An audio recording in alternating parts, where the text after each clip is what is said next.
اس سب میں میری کیا غلطی ہے؟ آپ تو مجھ سے محبت کرتے ہیں نا، تو مجھے کیوں تکلیف دے رہے ہیں؟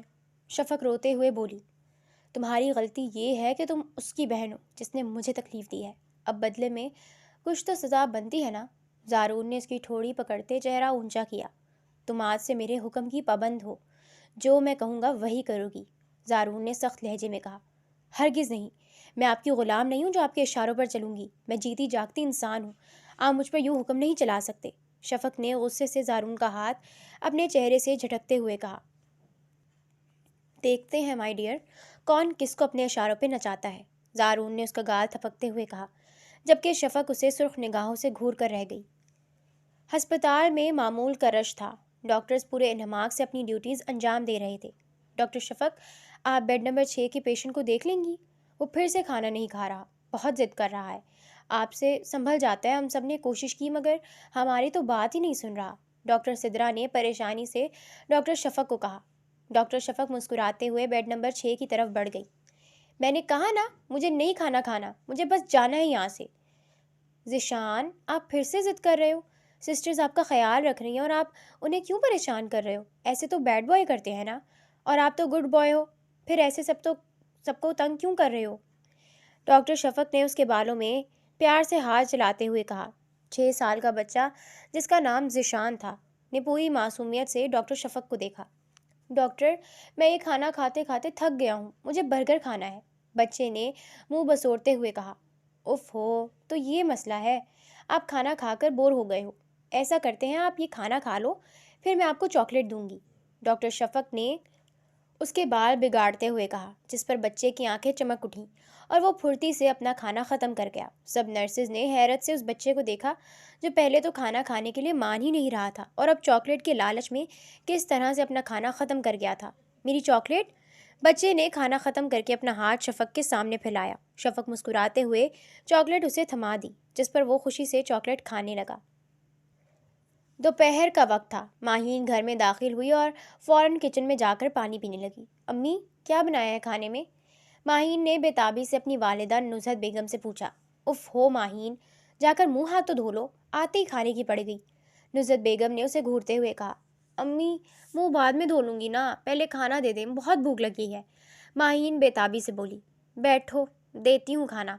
نزہت بیگم نے سر نفی میں ہلاتے ہوئے زچ آ کر اسے ڈائننگ پر بیٹھنے کے لیے کہا۔ وہ جانتی تھی کہ ان کی بیٹی بھوک کی کس قدر کچی تھی، جب اسے بھوک لگی ہو تو مجال ہے کھانے کے علاوہ کوئی بات اس کے دماغ میں گھومے۔ ڈاکٹر زارون، ایمرجنسی ہے۔ ڈاکٹر زارون جو اپنے کیبن میں تھا فوراً سے بھاگتا ہوا آپریشن تھیٹر کی طرف بڑھا۔ جونیئر ڈاکٹر بھی اس کے پیچھے بھاگتے ہوئے آپریشن تھیٹر میں داخل ہوئے۔ ڈاکٹر شفق، ان کا خون روکیں۔ ڈاکٹر شفق پیشنٹ کا خون روکنے لگی۔ تھوڑی دیر میں آپریشن سٹارٹ ہو گیا، جہاں دونوں ڈاکٹرز ڈاکٹر زارون کے ماتحت تھے۔ 3 گھنٹے کے انتظار کے بعد آپریشن ختم ہوا۔ ڈاکٹر زارون اور اس کی ٹیم جیسے ہی آپریشن سے باہر نکلی، پیشنٹ کے گھر والے فوراً سے آگے بڑھے۔ ڈاکٹر، کیسا ہے ہمارا بیٹا؟ ایک شخص نے روتے ہوئے پوچھا۔ آپریشن کامیاب رہا، آپ بس دعا کریں، ڈاکٹر زارون کہہ کر سیدھا اپنے آفس کی طرف بڑھ گئے۔ ڈاکٹر شفق اسے جاتے ہوئے دیکھتی رہی۔ وہ ایسا ہی تھا، صرف اپنے کام سے کام رکھنے والا، کسی سے زیادہ بات چیت نہیں کرتا تھا۔ شفق سرد آہ بھرتی ہوئی آگے بڑھ گئی۔ صبح کی روشنی چھن کر کمرے میں آ رہی تھی، جس نے بیڈ پر سوئے ہوئے نفوس کی نیند میں خلل ڈالا۔ زارون آنکھیں ملتا ہوا اٹھ بیٹھا۔ سامنے اس کی نظر صوفے پر سوتی شفق پر پڑی۔ زارون فوراً سے اٹھ کر شفق کے پاس جا کر کھڑا ہو گیا۔ سوتے ہوئے کتنی معصوم لگتی ہے، اور ویسے اس کی بہت زبان چلتی ہے، زارون نے مسکراتے ہوئے سوچا۔ شفق، اٹھو، مجھے ناشتہ بنا کر دو، زارون نے اس کا کندھا جھنجھوڑتے ہوئے کہا، مگر وہ ٹس سے مس نہ ہوئی۔ شفق، میں تم سے کہہ رہا ہوں، اٹھو اور مجھے ناشتہ بنا کر دو، زارون اس بار قدرے اونچا بولا۔ کیا مسئلہ ہے؟ میری رات کی ڈیوٹی تھی، ابھی تھوڑی دیر پہلے آ کر سوئی ہوں، خبردار جو مجھے تنگ کیا تھا۔ ناشتہ کرنا ہے تو نیچے جا کر نوری سے کہہ دو، میں نہیں بنا رہی، غصے سے کروٹ لیتے ہوئے بولی۔ ناشتہ تو مجھے تم ہی بنا کر دو گی، جلدی اٹھو، زارون ضدی لہجے میں بولا۔ جو کرنا ہے کر لو، میں کوئی نہیں بنا رہی، اور خبردار جب مجھے اٹھایا تو مجھے بہت نیند آ رہی ہے۔ شفق غصے سے بولی۔ اگر تم ابھی نہ اٹھی اور مجھے ناشتہ بنا کر نہ دیا تو ایمرجنسی کا کہہ کر میں تمہیں واپس ہاسپٹل بلوا لوں گا، پھر سوتی رہنا، زارون مسکراتے ہوئے بولا۔ شفق نے غصے سے اٹھ کر اسے گھور کر دیکھا۔ تم سے زیادہ بدتمیز انسان میں نے اپنی زندگی میں نہیں دیکھا۔ شفق غصے سے کہتی ہوئی اٹھ کھڑی ہوئی۔ دیکھو گی بھی نہیں مس، کیونکہ میں اکلوتا ہوں، زارون نے اسے زج کر دینے والی مسکراہٹ سے کہا۔ ہٹو یہاں سے، شفق غصے سے کہتی ہوئی فریش ہونے چل دی۔ پراٹھا اور آملیٹ بنانا، وہی کھاؤں گا، زارون نے اس کو دیکھتے ہوئے کہا۔ زہر نہ دے دوں؟ شفق غصے سے بڑبڑاتی ہوئی واش روم کی طرف بڑھی۔ زارون اور شفق جیسے ہی سیڑھیاں اتر کر نیچے آئے، نصرت بیگم نے مسکراتے ہوئے ان دونوں کو دیکھا۔ السلام علیکم امی۔ زارون نے آگے بڑھ کر ان کا سر چومتا ہوا انہیں گلے لگا لیا۔ وعلیکم السلام، آؤ بیٹھو، ناشتہ کرو۔ نوری، ناشتہ لے کر آؤ زارون کا۔ نصرت بیگم نے ان کو بیٹھنے کو کہا۔ امی، آپ جانتی ہیں میں صرف شفق کے ہاتھ کا ناشتہ کرتا ہوں۔ زارون نے مسکراتے ہوئے شفق کی طرف دیکھا، جبکہ شفق اس کی بات پر دانت پیستی ہوئی کچن کی طرف بڑھ گئی۔ تھوڑی دیر بعد شفق زارون کا ناشتہ لے کر ڈائننگ ٹیبل پر آئی تو نصرت بیگم نے مسکراتے ہوئے ان دونوں کو دیکھا۔ اینیورسری مبارک ہو، نصرت بیگم نے ان دونوں کو دیکھ کر کہا۔ ان کی مبارکباد دینے پر زارون اور شفق دونوں کے ہاتھ ایک پل کے لیے ساکت ہوئے تھے۔ کیا کچھ یاد نہیں آیا تھا دونوں کو؟ میں تمہیں کبھی بیوی کا درجہ نہیں دوں گا۔ تمہارے بھائی نے اچھا نہیں کیا شفق، سالار۔ شفق کی آنکھ سے آنسو بہہ نکلا، پھر اپنے آپ کو نارمل کرتی ہوئی زارون کے برابر بیٹھ کر ناشتہ کرنے لگی۔ تو اس خوشی میں چھوٹی سی پارٹی رکھتے ہیں، کیا خیال ہے؟ دادا جان نے زارون اور شفق کو دیکھتے ہوئے کہا۔ اس کی کوئی ضرورت نہیں ہے دادا جان، آج کل بہت مصروفیت ہے ہاسپٹل میں، ہر وقت رش لگا رہتا ہے، بہت مشکل ہو جائے گا، شفق نے تعصب سے انکار کرتے ہوئے کہا۔ کیوں نہیں دادا جان، ضرور پارٹی رکھتے ہیں، اور تم ہاسپٹل کی ٹینشن مت لو، 2-3 گھنٹے تو پارٹی کے لیے نکال ہی سکتے ہیں ہم لوگ، زارون نے دل جلانے والی مسکراہٹ سے شفق کو دیکھتے ہوئے کہا، مگر شفق نے بدلے میں اسے کچھ نہیں کہا اور خاموشی سے چہرہ جھکائے ناشتہ کرنے لگی۔ تو ٹھیک ہے ابا جی، آج شام کو اینیورسری کی پارٹی رکھ لیتے ہیں، میں سارے انتظامات دیکھ لوں گا، زارون کے والد ارحم صاحب مسکراتے ہوئے بولے۔ بابا، مجھے تو بہت زیادہ شاپنگ کرنی ہے، آخر کو میرے بھائی کی اینیورسری ہے، مجھے سب سے زیادہ پیارا لگنا ہے، ماہین چہکتے ہوئے بولی، اور اس نے سب کی تائید چاہی۔ کیوں نہیں میری جان، زارون نے مسکراتے ہوئے کہا۔ اس سب میں شفق خاموشی سے لاتعلق بیٹھی ہوئی تھی، جیسے اسے اس سب سے کوئی فرق ہی نہیں پڑتا ہو۔ شفق کیفیٹیریا میں بیٹھی لنچ کر رہی تھی جب ڈاکٹر زارون غصے سے کیفیٹیریا میں داخل ہوا۔ ڈاکٹر شفق، آپ یہاں کیا کر رہی ہیں؟ آپ کو اس وقت پیڈز وارڈ میں ہونا چاہیے اور آپ یہاں مزے سے لنچ کر رہی ہیں؟ آپ اتنی غیر ذمہ دار کیسے ہو سکتی ہیں؟ ڈاکٹر سر، میں صرف لنچ کرنے آئی تھی، جا رہی ہوں اس کے بعد پیڈز وارڈ میں، ڈاکٹر شفق نے آہستگی سے کہا۔ آپ نے مجھ سے لنچ کرنے کی اجازت مانگی تھی؟ کس کی اجازت سے آپ یہاں بیٹھ کر لنچ کر رہی ہیں؟ شفق خاموشی سے اپنا کھانا کھانے لگی۔ اس نے مزید زارون کی بات کا کوئی جواب نہیں دیا۔ زارون نے غصے سے اپنی مٹھی بھینچی، سب کے سامنے وہ اس کو اس طرح سے اگنور کر کے اس کی انسلٹ کر رہی تھی۔ آپ کی سزا ہے ڈاکٹر شفق، اب آج آپ سارا دن ڈیوٹی دیں گی اور خبردار کوئی لنچ یا ڈنر کے لیے آپ وارڈ سے باہر نہیں آئیں گی، ڈاکٹر زارون نے اسے گھورتے ہوئے کہا۔ اوکے سر، شفق مزے سے کہہ کر اپنے کھانے سے فارغ ہوتی ہوئی پیڈز وارڈ کی طرف بڑھ گئی اور زارون اسے غصے سے جاتا ہوا دیکھ رہا تھا۔ وہ جانتا تھا کہ یہ لنچ ٹائم ہے اور سب ڈاکٹرز ہی لنچ کر رہے تھے، مگر اس نے جان بوجھ کر شفق کو ڈانٹا تھا۔ اسے امید تھی وہ بدلے میں اس سے لڑے گی، اس کو جواب دے گی، مگر وہ خاموشی سے اس کی بات مان کر ڈیوٹی پر چلی گئی تھی۔ یہ سب زارون کو ہضم نہیں ہو رہا تھا۔ آخر وہ کیوں اس سے لڑی نہیں؟ کیوں اس نے جھگڑ کر یہ نہیں کہا کہ میں یہ ڈیوٹی نہیں کروں گی؟ مگر میری کوئی غلطی نہیں۔ زارون اپنی سوچوں میں گھرا ہوا اپنے کیبن کی طرف بڑھا۔ شام کے 5 بج چکے تھے۔ شفق پریشانی سے ادھر ادھر ٹہل رہی تھی۔ زارون خود تو جا چکا تھا، مگر وہ ابھی تک ہاسپٹل میں تھی۔ اس کی دی ہوئی سزا کی وجہ سے اوپر سے آج ان کی اینیورسری کی خوشی میں گھر میں پارٹی رکھی گئی تھی۔ اگر وہ نہ جاتی تو دادا جان بہت زیادہ ناراض ہوتے۔ کیا کروں، کچھ سمجھ نہیں آ رہا، شفق پریشانی اور غصے کے ملے جلے تاثرات سے بولی۔ زارون کے بچے کو تو چھوڑوں گی نہیں میں، ہر وقت مجھ پر حکم چلاتا رہتا ہے، سمجھتا کیا ہے خود کو؟ اس نے جان کے یہ سب کیا ہے تاکہ میں پارٹی میں نہ جا سکوں، مگر میں بھی شفق سالار خان ہوں، پارٹی میں تو ضرور جاؤں گی، دیکھتی ہوں کہ یہ زارون مجھے کیسے روکتا ہے۔ شفق غصے سے کہتی ہوئی باہر نکلی جب اس کی دوست ڈاکٹر سارا اس کے پیچھے آئی۔ شفق، کہاں جا رہی ہو؟ سارا نے حیرانی سے پوچھا۔ گھر جا رہی ہوں، تم بھی چلو، تمہیں بھی انوائٹ کیا تھا نا میں نے پارٹی پر، شفق نے سارا کو دیکھتے ہوئے کہا۔ تم پاگل ہو گئی ہو؟ ڈاکٹر زارون نے تمہیں پنشمنٹ دی تھی، تمہیں یاد نہیں کیا؟ سارا نے حیرانی سے پوچھا۔ یاد ہے، سب یاد ہے، مگر میں اس کی کوئی غلام نہیں ہوں۔ جو مجھے کہے گا کہ جب اٹھو اٹھ جاؤں گی، جب کہے گا بیٹھو تو بیٹھ جاؤں گی۔ یہ جان کے صرف مجھے تنگ کرنے کے لیے سزائیں دیتا ہے، مگر میں بھی اب اس کی نہیں سنوں گی۔ شفق غصے سے کہتی ہوئی ہاسپٹل سے باہر نکلی۔ سارا بھی بے بسی سے اس کے پیچھے چل دی۔ اینیورسری پارٹی کا انتظام گھر کے لان میں ہی کیا گیا تھا۔ پارٹی اپنے عروج پر تھی، ہر کوئی پارٹی کو انجوائے کرنے میں مگن تھا۔ زارون دادا جی کے ساتھ کھڑا کچھ لوگوں سے بات کر رہا تھا جب اس کی نظر اچانک پارٹی میں داخل ہوتی ہوئی شفق پر پڑی، جسے دیکھ کر اس کی آنکھوں کے شعلے دہک اٹھے۔ وہ شفون کی سرخ رنگ کی ساڑی پہنے جس میں اس کے جسم کی تمام رونائیاں عیاں ہو رہی تھیں، بال کھلے چھوڑے، سرخ رنگ کی گہری لپسٹک لگائے، سہج سہج کر اپنے قدم اٹھاتی آگے بڑھ رہی تھی۔ زارون نے غور کیا کہ سب کی نظر اس پر تھی، جس سے اس کا غصہ مزید بڑھ گیا۔ وہ غصے سے شفق کی طرف بڑھنے لگا تھا جب پیچھے سے آتے شخص کو دیکھ کر اس کے قدم جم گئے۔ وہ فوراً سے آتے ہوئے شفق کے برابر کھڑا ہو گیا۔ شفق اسے دیکھ کر حیران ہوئی تھی۔ کیسی ہو؟ سالار نے مسکراتے ہوئے شفق سے پوچھا۔ بھائی آپ؟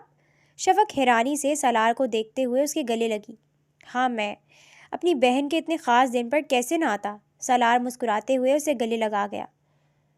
شفق سے گلے ملتے دیکھ کر ماہین کی دل کی دھڑکن بھی تیز ہوئی تھی۔ اس کے چہرے پر پسینہ نمودار ہوا۔ وہ پریشانی سے بھاگتی ہوئی گھر کے اندر داخل ہو گئی۔ میں نے آپ کو بہت یاد کیا، آپ کو ذرا اپنی بہن کا خیال نہیں آیا۔ پورے سال بعد میں آپ کو دیکھ رہی ہوں۔ شفق نے آنکھوں میں نمی لیے اپنے بھائی سالار کو دیکھ کر کہا۔ یار مصروف تھا، کچھ ضروری کام کرنے تھے، ورنہ میں اپنی بہن کو بھول سکتا ہوں؟ سالار نے شفق کے سر پر بوسہ دیتے ہوئے کہا۔ تم یہاں کیا کر رہے ہو؟ تمہاری ہمت کیسے ہوئی یہاں پر آنے کی؟ زارون غصے سے سالار اور شفق کی طرف بڑھا اور دبی آواز میں سالار کو دیکھ کر غصے سے بولا۔ یہ گھر میرا بھی ہے، مجھے یہاں آنے کے لیے تمہاری اجازت کی قطعاً ضرورت نہیں، اور میری بہن کی خوشی کا دن تھا تو میں کیسے نہ آتا؟ سالار زارون کو گھورتے ہوئے بولا۔ خوشی کا دن؟ ذرا اپنی بہن سے پوچھو تو کہ خوش بھی ہے یا نہیں؟ زارون استہزائیہ ہنستا ہوا بولا، جس پر شفق نے اپنے بھائی سالار کو دیکھ کر کہا۔ شفق نے دکھ سے اپنی آنکھیں میچیں۔ فضول بات مت کرو زارون، تم میرے بھائی سے اس طرح سے بات نہیں کر سکتے۔ میرا بھائی مجھ سے ملنے آیا ہے اور اسے مجھ سے ملنے سے کوئی نہیں روک سکتا، بلکہ اب سے سالار بھائی آپ یہیں رہیں گے۔ شفق زارون کو غصے سے کہہ کر سالار کی طرف مڑی اور اس کے ہاتھ پکڑ لیے۔ پلیز بھائی، اب آپ یہیں رہیں گے، میں آپ کو کہیں نہیں جانے دوں گی۔ شفق روتے ہوئے بولی۔ ہاں میری جان، میں کہیں نہیں جا رہا، اب سے یہیں رہوں گا۔ سالار نے شفق کے کندھے پر ہاتھ رکھ کر زارون کو جتاتے ہوئے لہجے میں کہا۔ تمہاری تو… اس سے پہلے کہ زارون سالار پر مزید غصہ کرتا، دادا جان وہاں پر آ کر کھڑے ہو گئے۔ کیا ہو رہا ہے یہاں پر؟ سب مہمان تم دونوں کو دیکھ رہے ہیں۔ جنگلیوں کی طرح لڑنا بند کرو اور خاموشی سے پارٹی اٹینڈ کرو۔ میں نہیں چاہتا کہ میرے خاندان کی عزت پر کوئی سوال اٹھے۔ اپنی لڑائیوں کو اپنے حد تک رکھو، سمجھے؟ دادا جان نے سالار اور زارون کو غصے سے دیکھ کر کہا۔ دادا جان کے اس قدر غصے میں کہنے پر وہ دونوں خاموش ہو گئے۔ تھوڑی دیر بعد اینیورسری کا کیک آ چکا تھا۔ دادا جان نے زارون اور شفق کو اسٹیج پر جانے کا کہا۔ وہ دونوں آہستہ سے اسٹیج کی طرف بڑھے۔ زارون نے شفق کا ہاتھ پکڑ کر کیک کاٹا اور مسکراتے ہوئے کیک اس کی طرف بڑھایا۔ شفق نے نم آنکھوں سے اس کی طرف دیکھا۔ وہ کتنا بڑا فریبی تھا۔ تنہائی میں اسے رتی برابر بھی کچھ سمجھتا نہیں تھا اور سب کے سامنے اس طرح ہیپی کپل ہونے کی ایکٹنگ کرتا تھا۔ سالار نے اپنی بہن کی آنکھوں میں اداسی دیکھی۔ وہ غصے سے ادھر ادھر ماہین کو ڈھونڈنے لگا، جو اس کی بہن کی اداسی کی وجہ تھی، مگر اسے ماہین کہیں نظر نہ آئی۔ کیک کاٹنے کے بعد سب نے تالیاں بجائیں اور ان دونوں کو ہمیشہ ساتھ رہنے کی دعائیں دیں۔ کافی دیر تک پارٹی چلتی رہی۔ آخر کار تھک ہار کر سب لوگ اپنے گھر کی طرف روانہ ہو گئے اور پارٹی کا اختتام ہوا۔ یہ لو تمہارا گفٹ۔ سالار نے لاؤنج میں آتے شفق کی طرف ایک گفٹ بڑھایا۔ اس کی کیا ضرورت تھی؟ شفق نے مسکراتے ہوئے اس سے گفٹ لیا۔ میں امریکہ گیا تھا تو تمہارے لیے تمہاری فیوریٹ میک اپ کٹ کیسے نہ لاتا؟ سالار نے مسکراتے ہوئے کہا۔ ایک دم سے شفق کے چہرے کی مسکراہٹ ماند پڑ گئی۔ پہلے اسے کتنا شوق تھا سجنے سنورنے کا، مگر زارون کے غصے اور بے رخی نے اس کا دل مار دیا تھا۔ اس کا دل ہی نہیں چاہتا تھا کہ وہ سجے یا سنورے۔ تم ابھی تک یہی ہو، گئے نہیں؟ زارون نے غصے سے سالار کو دیکھتے ہوئے کہا۔ زارون اپنی آواز دھیمی کرو، اور یہ کیا طریقہ ہے بات کرنے کا؟ دادا جان غصے سے زارون سے بولے۔ ابا جی، آپ جانتے ہیں کہ زارون کیوں غصہ کر رہا ہے؟ ارحم صاحب نے بھی ناراضگی سے کہا۔ جو ہونا تھا وہ ہو گیا، اب تم لوگ ماضی کو کریدنا بند کرو، اور سالار اب کہیں نہیں جائے گا، وہ یہیں رہے گا۔ دادا جان اپنا فیصلہ سناتے ہوئے بولے۔ دادا جان کے فیصلے پر شفق اور سالار مسکرا دیے، جبکہ ارحم صاحب، نزہت بیگم اور زارون نے اس سے اپنا رخ پھیرا۔ اور خبردار، جو تم نے سالار کے گھر سے جانے کی بات کی تو مجھ سے برا کوئی نہیں ہوگا، دادا جان غصے سے گرجتے ہوئے بولے۔ زارون غصے سے اپنے کمرے کی طرف بڑھ گیا۔ جاؤ سالار بیٹا، جا کر آرام کرو، دادا جان نے محبت سے سالار کا کندھا تھپکتے ہوئے کہا، جس پر وہ سر ہلا کر اپنے کمرے کی طرف بڑھ گیا۔ باقی سب بھی آرام کرنے کی غرض سے اپنے کمروں کی طرف بڑھ گئے۔ شفق اپنے کمرے میں جانے سے ڈر رہی تھی۔ اس وقت تو بہت بہادری سے زارون کے سامنے اپنے بھائی کا ساتھ دے رہی تھی، مگر اب اسے زارون سے خوف آ رہا تھا۔ وہ ڈرتے ڈرتے جیسے ہی کمرے کے اندر داخل ہوئی، زارون غصے سے آگے بڑھتا ہوا اسے دیوار سے پن کر گیا۔ بہت زبان چل رہی تھی اپنے بھائی کے سامنے۔ زارون نے غصے سے اس کا منہ دبوچا اور فوراً ہی اس کی نظر شفق کی ساڑی پر گئی۔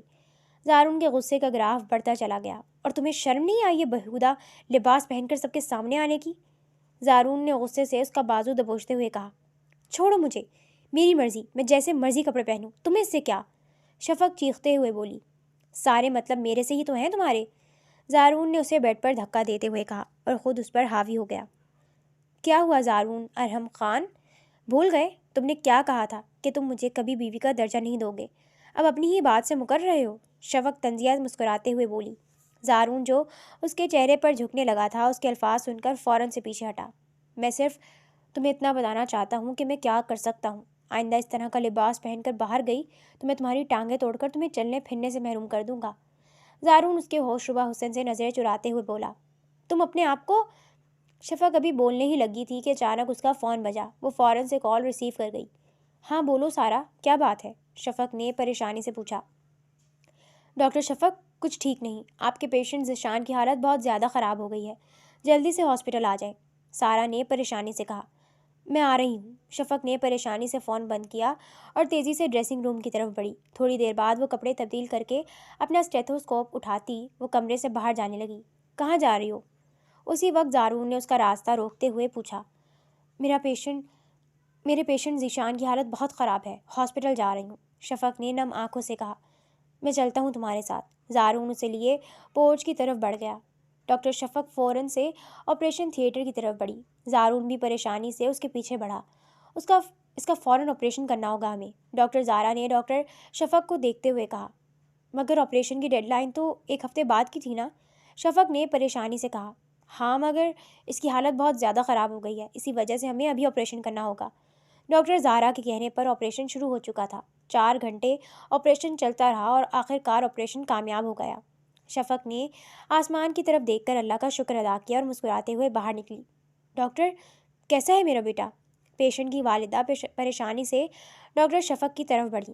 الحمدللہ بالکل ٹھیک ہے، آپ پریشان مت ہوں، بہت جلد وہ ٹھیک ہو کر آپ سے ویڈیو گیم کی ضد کرے گا، شفق نے مسکراتے ہوئے کہا، جس پر اس کی والدہ بھی مسکرا دی اور شفق اپنے کیبن کی طرف بڑھ گئی۔ ٹھیک ہو تم؟ تھوڑی دیر بعد برہان اس کے کیبن میں داخل ہوا۔ اس کے ہاتھ میں کافی کا مگ تھا جو اس نے شفق کی طرف بڑھا دیا۔ ہاں ٹھیک ہوں، شفق نے کافی کا مگ پکڑتے ہوئے کہا۔ سب جانتے تھے کہ وہ پیشنٹ ذیشان شفق کے لیے کس قدر اہمیت رکھتا تھا۔ اس کا گلے کا آپریشن ہونا تھا اور جب سے وہ ہاسپٹل آیا تھا شفق اس سے بہت زیادہ اٹیچ ہو گئی تھی۔ کیا سوچ رہی ہو؟ زارون نے اس کے اداس چہرے کو دیکھ کر کہا۔ کچھ نہیں، بس یہی سوچ رہی ہوں کہ اگر ہم وقت پر نہ آتے تو کیا ہوتا۔ شفق نے نم نظروں سے زارون کی طرف دیکھا۔ شکر کرو وہ اب خطرے سے باہر ہے اور پریشان مت ہو۔ زارون نے اٹھ کر اس کا سر اپنے سینے سے لگایا اور آہستہ سے اس کے سر کو تھپکنے لگا۔ شفق اپنے کمرے سے نکل کر کوریڈور میں چل رہا تھا کہ جب ماہین کمرے سے باہر نکلتی ہوئی اسے دکھائی دی۔ اوہ، آخرکار چوہیا اپنے بل سے نکل ہی آئی تھی، شفق نے ماہین پر طنز کرتے ہوئے کہا۔ السلام علیکم سالار بھائی، کیسے ہیں آپ؟ ماہین نے نظریں نیچے کیے سالار کو دیکھ کر کہا۔ آخر تمہاری کی ہوئی حرکت کے بعد کیسا ہو سکتا ہوں؟ سالار نے پھنکارتے ہوئے کہا۔ آئی ایم سوری سالار بھائی، ماہین نے نظریں نیچے کیے کہا۔ سوری؟ تمہیں کیا لگتا ہے سوری سے سب ٹھیک ہو سکتا ہے؟ تمہارا بھائی جو مجھے قصوروار سمجھ کر میری بہن کو تکلیف دیتا ہے۔ تمہارے ماں باپ مجھے گناہ گار کی نگاہ سے دیکھتے ہیں۔ تمہیں کیا لگتا ہے کہ تمہارے سوری سے وہ سب ٹھیک ہو سکتا ہے جو رائتا تم نے پھیلایا تھا؟ سالار خونخوار نظروں سے اسے دیکھتا ہوا بولا۔ میں بہت شرمندہ ہوں آپ سے، میری وجہ سے آپ کو اور شفق آپی کو بہت کچھ جھیلنا پڑا۔ ماہین نم آواز میں بولی۔ کوئی بات نہیں، تمہیں اس طرح اداس ہونے کی بالکل ضرورت نہیں۔ سالار ایک قدم آگے بڑھا اور ماہین کے گال پر ہاتھ رکھا۔ جو کچھ تم نے برباد کیا تھا اسے اب ٹھیک بھی تم ہی کرو گی۔ سالار اس کی آنکھوں میں دیکھ کر اس کا گال تھپتھپاتے ہوئے سیڑھیوں کی طرف بڑھ گیا اور ماہین کے اندر خوف کی ایک سرد لہر دوڑ گئی۔ سب لوگ کھانے کی ٹیبل پر بیٹھے رات کا کھانا کھانے میں مصروف تھے۔ چمچ کی پلیٹ سے ٹکرانے کی آواز فضا میں گونج رہی تھی۔ سالار بیٹا، تم نے اب آگے کا کیا سوچا ہے؟ دادا جان نے مسکراتے ہوئے سالار سے پوچھا۔ جی دادا جان، کل سے انشاءاللہ آفس جاؤں گا میں، سالار نے مسکراتے ہوئے دادا جان کو دیکھ کر کہا۔ یہ تو بہت اچھی بات ہے کہ تم بزنس کو سنبھالو گے۔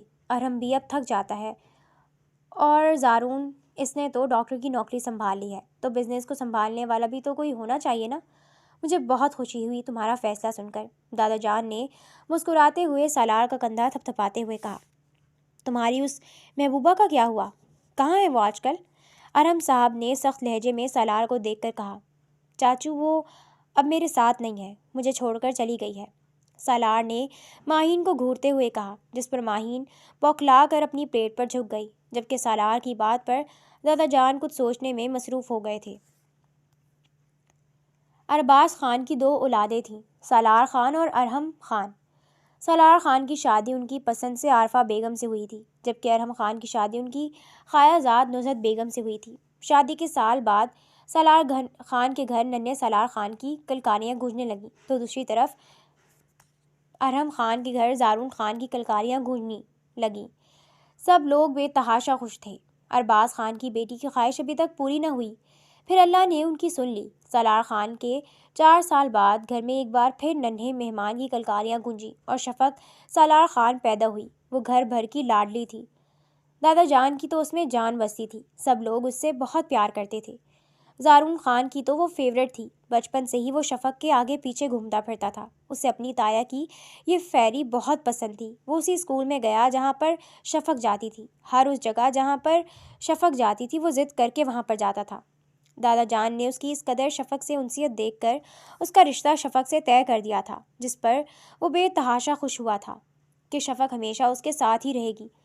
شفق جب 4 سال کی ہوئی تو شادی کے 8 سال بعد ارحم خان کے ہاں بھی بیٹی پیدا ہوئی، جس کا نام ماہین رکھا گیا تھا۔ سب لوگ اس سے بھی بہت پیار کرتے تھے۔ شفق بالکل اسے اپنی چھوٹی بہنوں کی طرح سمجھتی تھی۔ دادا جان نے یہ سوچا کہ ایک طرف جب شفق اور زارون کا رشتہ طے کیا گیا ہے تو دوسری طرف کیوں نہ سالار اور ماہین کا رشتہ طے کر دیا جائے، جس پر سالار کو تو کوئی اعتراض نہ تھا۔ اس نے صاف کہہ دیا تھا کہ دادا جان، جیسے آپ کی مرضی، مجھے کوئی اعتراض نہیں۔ بچپن میں صرف رشتے کی ہی بات ہوئی تھی، مگر قسمت کو کچھ اور منظور تھا۔ جب سالار 15 سال کا اور شفق 11 سال کی تھی تب سالار خان اور ان کی بیگم عارفہ بیگم دار فانی سے کوچ کر گئے۔ اس کے بعد دادا جان نے ہی ان دونوں کو سنبھالا تھا۔ نزہت بیگم نے شفق اور سالار کو بھی بالکل اپنے بچوں کی طرح پیار دیا تھا۔ سالار وقت کے ساتھ ساتھ سنجیدہ ہوتا گیا، جبکہ زارون نے بھی شفق کو کبھی اکیلا نہیں چھوڑا۔ وہ شفق کی ہر ضرورت کا خیال رکھتا تھا، اسے کبھی بھی اکیلا محسوس نہیں ہونے دیتا تھا، جس پر شفق بھی اس کے لیے احساسات محسوس کرنے لگی تھی۔ اسے دن بدن زارون عزیز ہوتا جا رہا تھا، اور زارون کو تو وہ بچپن سے ہی عزیز تھی۔ شفق اور زارون دونوں ساتھ ڈاکٹر کی پڑھائی کر رہے تھے۔ شفق ڈاکٹر بننا چاہتی تھی اور زارون اس لیے کیونکہ شفق ڈاکٹر بننا چاہتی تھی میڈیکل میں داخلہ لے گیا۔ جب سالار کی بزنس کی پڑھائی مکمل ہوئی اور شفق اور زارون ڈاکٹر بن چکے تھے، ماہین البتہ ابھی کالج میں تھی، دادا جان نے فیصلہ کیا کہ کیوں نہ ان چاروں کی شادی کر دی جائے۔ ماہین بھی شادی کے بعد پڑھتی رہے گی، آخر کو اس نے کہیں رخصت ہو کر تھوڑی نہ جانا تھا، جس پر ارحم صاحب اور نزہت بیگم کو کوئی اعتراض نہیں تھا۔ دیکھتے ہی دیکھتے گھر میں شادی کی تیاریاں ہونے لگیں، مگر ماہین اپنے کالج میں کسی لڑکے کو پسند کرتی تھی، جس وجہ سے وہ سالار سے شادی نہیں کرنا چاہتی تھی۔ اس نے سالار سے کہا کہ وہ شادی سے انکار کر دے، مگر سالار نے صاف انکار کر دیا کہ وہ دادا جان کو انکار نہیں کر سکتا، اگر وہ شادی سے منع کرنا چاہتی ہے تو خود انکار کرے، جس پر ماہین کو کچھ سمجھ نہ آیا کہ وہ کیا کرے۔ پھر وہ لڑکا جس سے وہ محبت کرتی تھی، اس نے اسے ایک مشورہ دیا جس پر ماہین مسکرا دی۔ بارات والے دن پہلے شفق اور زارون کا نکاح ہوا، اور جیسے ہی ماہین اور سالار کا نکاح ہونے لگا، ایک لڑکی ہال میں داخل ہوئی اور سالار کا گریبان پکڑ کر رونے لگی، اور اس نے یہ دعویٰ کیا کہ وہ سالار سے محبت کرتی ہے۔ سالار نے اسے 4 سال تک محبت میں لارا لگایا، اور اب وہ کسی اور سے شادی کر رہا ہے۔ یہ سن کر زارون اس پر بری طرح سے جھپٹا، اسے مارنے لگا تھا۔ شفق نے بمشکل بیچ میں آ کر ان دونوں کو الگ کیا تھا۔ سالار نے دادا جان ارحم صاحب اور زارون کے سامنے بارہا کہا کہ وہ اس لڑکی کو نہیں جانتا، وہ نہیں جانتا کہ یہ لڑکی کون ہے اور کیوں جھوٹ بول رہی ہے، مگر کسی نے اس کی بات کا یقین نہیں کیا۔ سالار کی جیسے ہی ماہین پر نظر پڑی، جو خاموشی سے کھڑی آنسو بہا رہی تھی، اگلے ہی پل سالار کو ساری بات سمجھ آ گئی کہ وہ لڑکی کس کے کہنے پر جھوٹ بول رہی ہے۔ جب زارون اور ارحم صاحب نے اس کی ایک نہ سنی تو اس نے اپنی صفائی دینا بند کر دی۔ دادا جان جانتے تھے کہ سالار ایسا نہیں کر سکتا، مگر زارون کا غصہ دیکھ کر انہوں نے وقتی طور پر سالار کو ملک سے باہر بھیج دیا تھا۔ زارون جب کمرے میں داخل ہوا تو شفق دلہن کے لباس میں بیٹھی اس کا انتظار کر رہی تھی۔ زارون اس پر غلطے نگاہ ڈالے بغیر ڈریسنگ روم میں بند ہو گیا۔ شفق حیرت سے اسے دیکھا، جس نے اس پر ایک نظر تک نہیں ڈالی تھی۔ تھوڑی دیر بعد زارون ڈریسنگ روم سے نکل کر ٹراؤزر شرٹ میں بغیر اس کی طرف دیکھے بیڈ کی سائڈ پر جا کر لیٹ گیا۔ زارون، شفق کو اپنی آواز کھائی سے آتی ہوئی محسوس ہوئی۔ خاموشی سے سو جاؤ شفق، میرا دماغ اس وقت بہت خراب ہے، یہ نہ ہو کہ تمہیں کچھ کہہ دوں۔ زارون اس کی طرف دیکھے بغیر بولا۔ زارون، اس سب میں میری کیا غلطی؟ آپ تو مجھ سے محبت کرتے ہیں نا، تو مجھے کیوں تکلیف دے رہے ہیں؟ شفق روتے ہوئے بولی۔ تمہاری غلطی یہ ہے کہ تم اس کی بہن ہو جس نے مجھے، میری بہن کو تکلیف دی ہے۔ اب بدلے میں کچھ تو سزا بنتی ہے نا؟ کان کھول کر سن لو، میں تمہیں کبھی بھی اپنی بیوی کا درجہ نہیں دوں گا۔ زارون نے اس کی ٹھوڑی پکڑتے چہرہ اونچا کیا۔ تم آج سے میرے حکم کی پابند ہو، جو میں کہوں گا وہی کرو گی۔ زارون نے سخت لہجے میں کہا۔ ہرگز نہیں، میں آپ کی غلام نہیں ہوں جو آپ کے اشاروں پر چلوں گی۔ میں جیتی جاگتی انسان ہوں، آپ مجھ پر یوں حکم نہیں چلا سکتے۔ شفق نے غصے سے زارون کا ہاتھ اپنے چہرے سے جھٹکتے ہوئے کہا۔ دیکھتے ہیں مائی ڈیئر، کون کس کو اپنے اشاروں پہ نچاتا ہے۔ زارون نے اس کا گال تھپکتے ہوئے کہا، جبکہ شفق اسے سرخ نگاہوں سے گھور کر رہ گئی۔ وہ کس قدر شفاق ظاہر ہوا تھا، کہاں اسے شفق کا ایک آنسو برداشت نہیں ہوتا تھا، اور اب وہ کس طرح سے اسے تکلیف دے رہا تھا۔ ایک لمحے میں اس نے شفق کی ذات کو بے مول کر دیا تھا۔ میرے بھائی نے کچھ نہیں کیا، میں جانتی ہوں کہ وہ لڑکی جھوٹ بول رہی ہے۔ شفق غصے سے چلاتے ہوئے بولی۔ بکواس بند کرو شفق، میں اس بارے میں کوئی بات نہیں کرنا چاہتا، اور بہتر ہوگا کہ آئندہ اپنے بھائی کی حمایت میرے سامنے مت کرنا، ورنہ مجھ سے برا کوئی نہیں ہوگا۔ زارون غصے سے کہتا ہوا کمرے سے باہر نکل گیا۔ پیچھے شفق بری طرح سے رو دی۔ آج اس کی زندگی کا سب سے خاص دن تھا۔ آج وہ اس شخص کی ہو گئی تھی جس نے اسے بچپن سے چاہا تھا، مگر وہ اس کا ہو کر بھی اس کا نہیں ہوا تھا۔ اس نے سب ایسے تو نہیں سوچا تھا۔ زارون، مجھے شاپنگ پر جانا ہے، آپ مجھے لے جائیں گے؟ شفق نے زارون کو دیکھتے ہوئے کہا، جو اپنی پیشنٹ کی ہسٹری دیکھنے میں مصروف تھا۔ مجھ سے کیوں پوچھ رہی ہو؟ اپنے بھائی کے ساتھ جاؤ نا، یقیناً تم اس کے آنے پر بہت خوش ہو، تو اسی کے ساتھ جاؤ، مجھ سے کوئی توقع مت رکھو، زارون غصے سے کہتے ہوئے بولا۔ شفق نے حیرت سے زارون کو دیکھا۔ کچھ دن پہلے تک تو وہ ٹھیک تھا، اب پھر سے اس کا وہی رویہ دیکھ کر شفق اداس ہو گئی تھی۔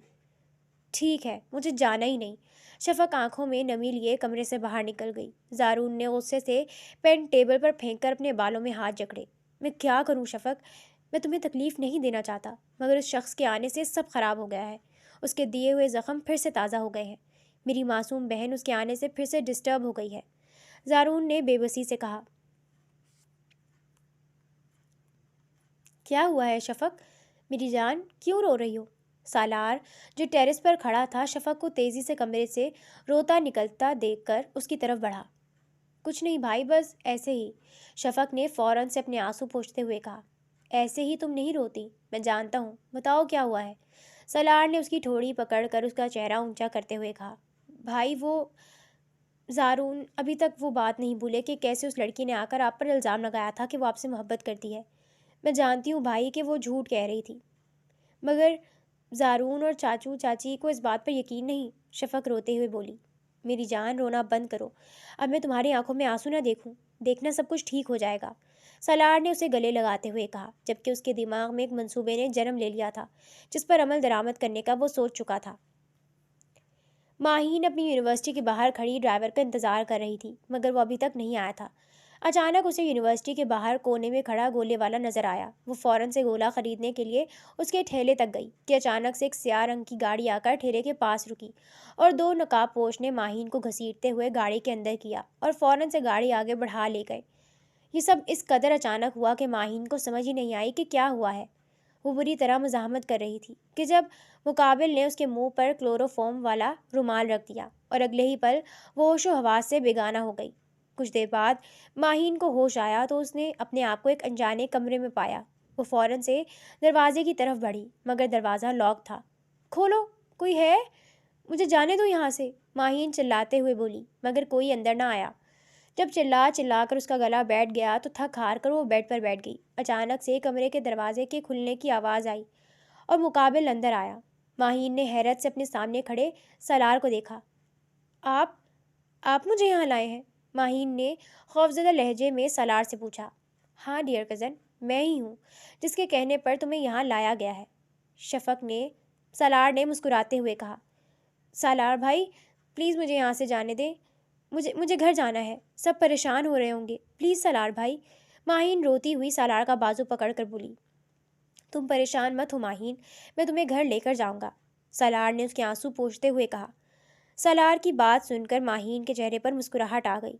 چلیں پھر چلتے ہیں، ماہین نے مسکراتے ہوئے کہا۔ ہاں ضرور چلوں گا، لیکن تب جب تم میری بات مانو گی، سالار نے اپنے چہرے پر سختی لاتے ہوئے کہا۔ کیسی بات؟ ماہین نے حیرت سے سالار کی طرف دیکھا۔ باہر مولوی صاحب بیٹھے ہیں، کچھ دیر میں ہمارا نکاح ہوگا، جب تم خاموشی سے مجھ سے نکاح کر لو گی تو میں تمہیں گھر لے کر چلا جاؤں گا، سالار نے سکون سے کہتے ہوئے ماہین کا سکون غارت کر ڈالا۔ یہ آپ کیا کہہ رہے ہیں؟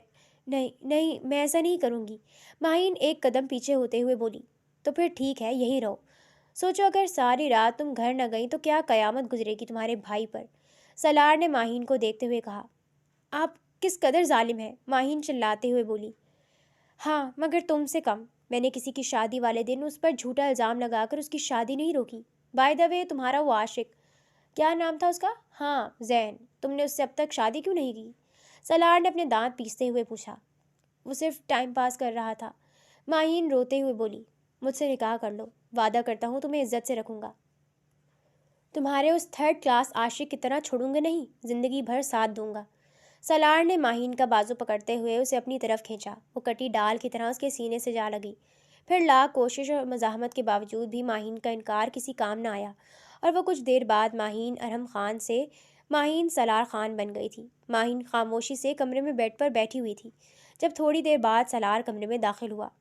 چلے، اب تو میں نے آپ کی بات مان لی نا، اب مجھے گھر چھوڑائیں، سمرین سالار کو دیکھ کر بولی۔ سالار نے ماہین کی طرف دیکھا۔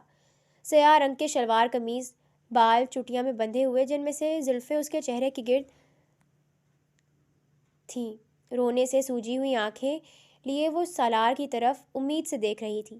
چلے جائیں گے مسز، پہلے یہاں تو آؤ، سالار نے بیڈ پر لیٹتے اسے کھینچ کر اپنے اوپر گرایا۔ ماہین بوکھلا کر اس کے اوپر آ گری۔ یہ آپ کیا کر رہے ہیں؟ مجھے گھر جانا ہے، ماہین اس سے دور ہونے کی کوشش میں ہلکان ہوتے ہوئے بولی۔ یار لے جاؤں گا، پہلے اپنے شوہر کو تھوڑا وقت تو دو، سالار نے کہتے ہوئے لائٹ آف کی اور ماہین کو اپنی باہوں میں سما لیا۔ وقفے سے ماہین کے کانوں میں سرگوشی کرتا وہ اسے شرمانے پر مجبور کر گیا۔ اگلی صبح ان دونوں کی بہت خوشگوار تھی۔ ماہین نہا کر نکھرا وجود لیے واش روم سے باہر نکلی۔ سالار نے اس کے لیے کپڑے منگوائے تھے، سرخ رنگ کے فراک میں وہ بہت حسین لگ رہی تھی۔ ماشاء اللہ میری جان، ادھر آؤ، سالار نے اسے اپنی طرف کھینچتے ہوئے کہا۔ اتنی حسین لگ رہی ہو کہ میری نظر تم پر سے ہٹ ہی نہیں رہی، سالار نے اس کے بالوں سے اڑتی بھینی بھینی خوشبو کو اپنے اندر اتارتے ہوئے کہا۔ ماہین نے اسے مسکراتے ہوئے دیکھا۔ وہ سالار کے سنگ مطمئن تھی، جس سے وہ محبت کرتی تھی اس نے اسے ٹائم پاس کہہ کر چھوڑ دیا تھا، اور جسے اس کے گھر والوں نے اس کے لیے چنا تھا وہ آج بھی اس کے ساتھ کھڑا تھا اور اس پر اپنی محبتیں نچھاور کر رہا تھا۔ سالار، آپ مجھے چھوڑ تو نہیں دیں گے نا؟ ماہین نے اپنے دل میں مچلتے خدشے کو زبان پر لا کر کہا۔ سچ بتاؤں تو ماہین جس طرح کا رویہ زارون کا شفق کے ساتھ ہے، میں نے تو یہ سوچتے ہی تم سے نکاح کیا تھا کہ تم سے نکاح کے بعد زارون کو بلیک میل کروں گا کہ اگر اس نے میری بہن کو خوش نہیں رکھا تو میں بھی اس کی بہن کو خوش نہیں رکھوں گا۔ اس نکاح میں میری کوئی دلی وابستگی نہیں تھی، میں اپنے دل کو یہی سمجھاتا رہا، مگر ہمیشہ سے میں جانتا تھا کہ تم مجھ سے منسوب ہو، اسی لیے تم مجھے اچھی لگتی تھی۔ اور پھر جب کل تمہارے آنسو دیکھے تو مجھے احساس ہوا کہ میں تمہیں تکلیف میں دیکھ ہی نہیں سکتا۔ وہ انسیت جو تم سے تھی وہ محبت میں بدل گئی تھی، اور تمہیں پا کر میری روح سرشار ہو گئی۔ آئی لو یو۔ میں تم سے وعدہ کرتا ہوں کہ تمہیں کبھی کوئی تکلیف نہیں دوں گا۔ سالار نے اس کے ماتھے پر بوسہ دیتے ہوئے کہا۔ I am sorry. ماہین نے نظر جھکائے ہوئے شرمندہ لہجے میں کہا۔ کس لیے؟ سالار نے حیرت سے ماہین کو دیکھا۔ ہر اس بات کے لیے جس سے آپ کو تکلیف ہوئی۔ میری وجہ سے آپ کو اور آپ کی بہن کو بہت کچھ سہنا پڑا، مگر میں وعدہ کرتی ہوں کہ ہمیشہ آپ کی وفادار رہوں گی، آپ کو کبھی کوئی دکھ نہیں دوں گی۔ ماہین نے نم آنکھوں سے سالار کی طرف دیکھ کر کہا۔ میں جانتا ہوں میری جان، تمہیں مجھ سے اس طرح وعدہ کر کے یقین دلانے کی ضرورت نہیں۔ میں جانتا ہوں کہ وہ تمہاری بچپن کی نادانی تھی، اور یہ کہ تم واقعی سچے دل کی لڑکی ہو اور صرف میری ہو۔ سالار نے کہہ کر اسے اپنے بازو کے گھیرے میں لے لیا۔ سالار ماہین کو لیے جیسے ہی گھر کے اندر داخل ہوا، گھر میں موت کا سا سناٹا تھا۔ سب لوگ لاؤنج میں بیٹھے پریشان تھے۔ کل سے ماہین غائب تھی، وہ یونیورسٹی سے واپس نہیں آئی تھی۔ زارون نے پولیس میں رپورٹ بھی لکھوا دی تھی، مگر اس کا ابھی تک کوئی اتا پتہ نہیں تھا۔ زارون کی جیسے ہی نظر گھر کے اندر داخل ہوتی ماہین پر پڑی، وہ فوراً بھاگتا ہوا ماہین کو گلے لگا گیا۔ میری جان، میری بہن، تم کہاں تھی؟ ہم لوگ کتنا پریشان تھے، زارون نے ماہین کو دیکھتے ہوئے کہا۔ دور رہ کر بات کرو میری بیوی سے، سالار نے زارون کو ماہین سے دور کرتے ہوئے کہا۔ لفظ بیوی پر زارون نے حیرت سے سالار کی طرف دیکھا۔ کیا بکواس کر رہے ہو تم؟ زارون غصے سے سالار کو دیکھ کر بولا۔ سچ کہہ رہا ہوں، ماہین میرے ساتھ ہی تھی، ہم دونوں نکاح کر چکے ہیں، سالار نے سکون سے کہتے ہوئے زارون کے سر پر بم پھوڑا۔ ذلیل انسان، تیری اتنی جرت! تو نے پہلے میری بہن کو اغوا کیا، پہلے تو نے کسی اور لڑکی سے چکر چلا کر میری بہن کو شادی والے دن رسوا کیا، اور اب اسے اغوا کر کے زبردستی نکاح کر لیا۔ میں تجھے جان سے مار دوں گا، زارون غصے سے کہتا ہوا سالار کو بری طرح سے پے در پہ مکے مارے گیا۔ ارحم صاحب اور دادا جان نے ان دونوں کو پیچھے ہٹانے کی کوشش کی، مگر زارون کے اوپر جنون سوار تھا، وہ کسی کی نہیں سن رہا تھا۔ چھوڑیں بھائی سالار کو، ماہین روتے ہوئے زارون کو پیچھے کرنے لگی، مگر زارون کسی کے قابو میں نہیں آ رہا تھا۔ سالار کی ناک سے خون نکل رہا تھا۔ شفق کونے میں کھڑی آنسو بہا رہی تھی۔ اسے کچھ سمجھ نہیں آ رہا تھا کہ وہ شوہر اور بھائی میں سے آخر کس کو بچائے۔ بھائی کو بچاتی تو شوہر ناراض ہو جاتا، اور شوہر کو بچاتی تو بھائی ناراض ہو جاتا۔ وہ تو ان دونوں میں پس کر رہ گئی تھی۔ چھوڑے سالار کو بھائی، انہوں نے کچھ نہیں کیا تھا، وہ بے قصور ہے، ماہین چلاتے ہوئے بولی۔ ماہین کی بات پر زارون نے حیرت سے ماہین کی طرف دیکھا۔ میں نے کیا تھا جو بھی کیا تھا، ماہین روتے ہوئے بولی۔ سب گھر والے حیرانی سے ماہین کی طرف دیکھنے لگے۔ جب دادا جان نے سالار سے میرا رشتہ طے کیا تو میں اپنے کالج فیلو کو پسند کرتی تھی اور سالار سے شادی نہیں کرنا چاہتی تھی۔ میں نے سالار کو منع بھی کیا، مگر انہوں نے کہا تھا کہ وہ دادا جان کو انکار نہیں کر سکتے، اور پھر میں نے اس لڑکی کو ہائر کیا تھا کہ وہ شادی والے دن آ کر سالار پر جھوٹا الزام لگائے کہ وہ اس سے محبت کرتے ہیں تاکہ شادی نہ ہو سکے، اور بالکل ویسا ہی ہوا، شادی نہیں ہوئی، ماہین روتے ہوئے بولی۔ زارون کو اپنے پیروں تلے سے زمین نکلتی ہوئی محسوس ہوئی۔ اس نے جس بہن پر بھروسہ کیا تھا اس نے سب کو دھوکہ دیا تھا، بے غیرت! اگلے ہی پل زارون نے ماہین کے چہرے پر رکھ کر تھپڑ مارا، اور تھپڑ کی آواز پورے لاؤنج میں گونجی۔ بے شرم! تمہاری وجہ سے کہ تمہارے ساتھ غلط ہوا، میں شفق کو سزا دیتا رہا، اسے اس کے بھائی کے تانے دیتا رہا، مگر اصل فساد کی جڑ تو تم تھی، تم نے ہماری آنکھوں میں دھول جھونکی۔ زارون غصے سے دھاڑتا ہوا بولا۔ کیا کمی رہ گئی تھی میری تربیت میں جو تم نے مجھے سب کے سامنے شرمندہ کروا دیا؟ نزہت بیگم روتے ہوئے ماہین کو دیکھ کر بولی۔ آپ سب مجھے معاف کر دیں، پلیز مجھے معاف کر دیں، ماہین ہاتھ جوڑتے ہوئے بولی۔ بکواس بند کرو، دفع ہو جاؤ میری نظروں سے، ارحم خان غصے سے ماہین کو دیکھ کر چلائے۔ بس بہت ہوا، کوئی میری بیوی سے اس طرح بات نہیں کرے گا، جو ہوا وہ ماضی تھا، میں اسے معاف کر چکا ہوں، اور اب یہ میری بیوی ہے، اسی لیے آپ سب اس کو وہی عزت دیں جس کی ایک بہو حقدار ہوتی ہے۔ سالار اپنی ناک سے خون صاف کرتا ہوا ماہین کے کندھے پر ہاتھ رکھتا ہوا بولا۔ بہت بڑا ظرف ہے تمہارا، شاید اگر میں تمہاری جگہ ہوتا تو یہ ظرف نہ دکھا پاتا، زارون سالار کو دیکھ کر بولا، اور جیسے ہی اس کی نظر روتی ہوئی شفق پر پڑی، وہ زارون کو دیکھ کر فوراً سے سیڑھیوں کی طرف بڑھ کر اپنے کمرے کی طرف بھاگی۔ زارون بھی خاموشی سے اپنے کمرے کی طرف بڑھ گیا۔ زارون کمرے میں داخل ہوا تو وہ ٹیرس پر کھڑی تھی۔ شفق کو قدموں کی چاپ سنائی دی، مگر وہ جانتی تھی کہ کون ہو سکتا ہے، اسی لیے اس نے پیچھے مڑ کر نہیں دیکھا۔ میں جانتا ہوں معافی کے لائق نہیں، میں نے تم سے محبت تو کی مگر تمہارا ساتھ نہیں دیا، تمہارے ساتھ ڈٹ کر کھڑا نہیں ہوا، بلکہ تمہیں ہی بے اعتبار کر دیا، کسی اور کے کیے کی سزا تمہیں دیتا رہا۔ میں تم سے ہمیشہ کہتا رہا کہ تم سے محبت کرتا ہوں، لیکن جب محبت ثابت کرنے کا وقت آیا تو میں نے تمہیں اکیلا کر دیا۔ مجھے معاف کر دو شفق، زارون نے اپنے ہاتھ جوڑتے ہوئے کہا۔ شفق نے آنسوؤں سے تر چہرہ زارون کی طرف کیا۔ اگر آپ میری جگہ ہوتے تو کیا مجھے معاف کر پاتے؟ کیا اگر بھائی نے واقعی ماہین کو دھوکہ دیا ہوتا تو کیا آپ مجھ سے بات کرتے زندگی بھر؟ شفق نے زارون کو کٹہرے میں کھڑا کر کے سوال کیا، جس کا جواب زارون کے پاس نہیں تھا۔ زارون خاموش کھڑا رہا، اس کے پاس کہنے کو کچھ تھا ہی نہیں۔ میں جانتی ہوں آپ مجھے معاف نہیں کر پاتے، مگر میں آپ کو معاف کرتی ہوں، کیونکہ جو تکلیف محبت میں شفق سالار خان نے جھیلی ہے، میں نہیں چاہتی کہ وہ تکلیف آپ بھی جھیلیں۔ محبت میں انسان دوسرے کو دکھ دینے کا سوچ بھی نہیں سکتا، اور یہی میری محبت ہے۔ شفق نے زارون کو دیکھ کر کہا، I am sorry, I really love you, I really do. میں ہمیشہ تمہارا ساتھ دوں گا، تمہیں کبھی اکیلا نہیں چھوڑوں گا۔ زارون روتے ہوئے شفق کو اپنے